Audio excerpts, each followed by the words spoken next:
Hello everyone, this is Anna from Anna K Cards, and today I'm going to give you some tips, techniques, and products that I use to make 4 cards. So with these products, I was able to make 4 cards at one time. So here's one of the cards. Here's another card. And then because I had leftovers, the way the die cut worked, I was able to use the inside pieces of the die cut to make this card as well, and this card as well. So what I liked about this die cut, I'm going to show it to you right now, is that it's a background. It's a background die cut. And here it is by Spellbinders, and it creates 3 layers. So this is your background basically.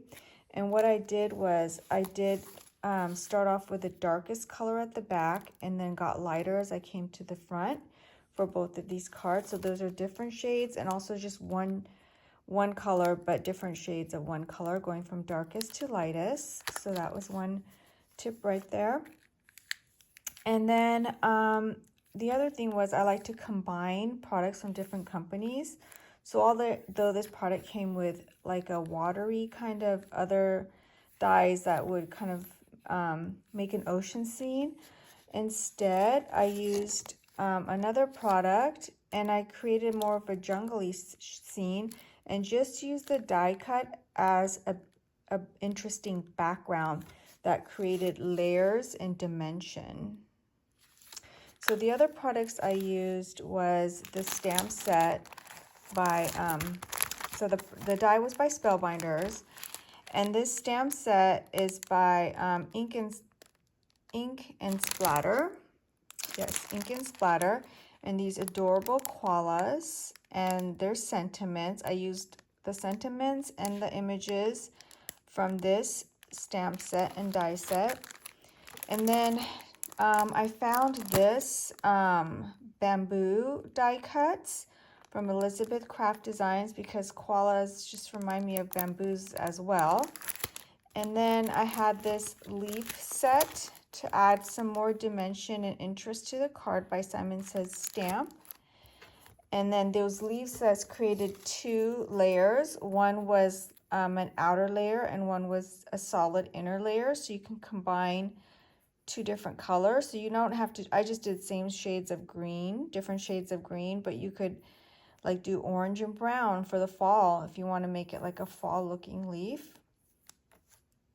And then I also use this branch die right here from an older an older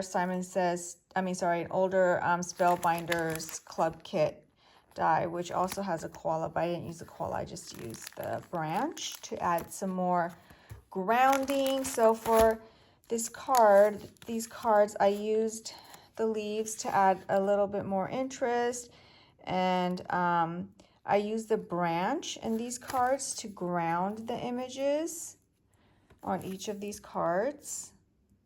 I used a branch to ground the image, and then the branch die, this die came with leaves. For the branch, I decided to add a touch of like this orange because I saw the orange in this card and that card, and I really liked how the blues and the oranges and the greens went with each other. So I added like little splatters of orange throughout the cards. And then once you cut this die, it leaves these other pieces, 3 different sizes. So I decided to use that as a background as well, an interesting background as well. And I layered them and I put them up with dimensionals as well to pop them up and create a more dimensional layered effect. So you could, so that die cut went a long way in terms of using just the outside as well as the insides that were cut out as well. So then I was able to extend the use of those dies and make 2 additional cards. And for these additional cards, I went with a wood grain background pattern paper to go with the wood. The branches of wood, so I went with that theme as well. And then the markers I used to color the images, I really love these markers. They're by Olo. So these are Olo markers. So they're just similar to the other markers, and so they blend together and they shade.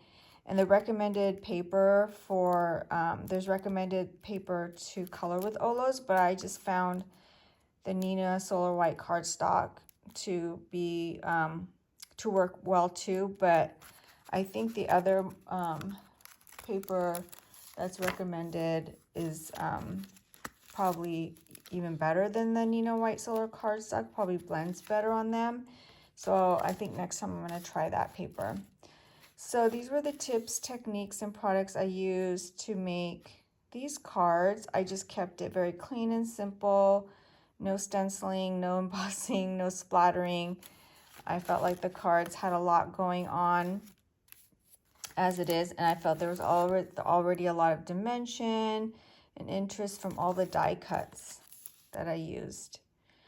And for the inside, there's like another koala stamp that I did not use. I could put on the inside, and all of these sentiments: you are a quality friend, could be a thank you card, a birthday card, you're qualified. Again, it's a general sentiment. So on the inside, you can really make it more, make it, you know, it could be a thank you card, it could be a birthday card, it could be just a note to a friend card. You have a great qualities. Here's a thinking of you on your birthday, on Mother's Day, or just in general. So that's why I like these stamps, because they're just general, and then inside I can make it more specific, and I could add other leftover images that I die cut a lot, and I could add a lot of extra, you know, images that I didn't use on the inside as well. So thank you for joining me on this video, and see you next time. Bye.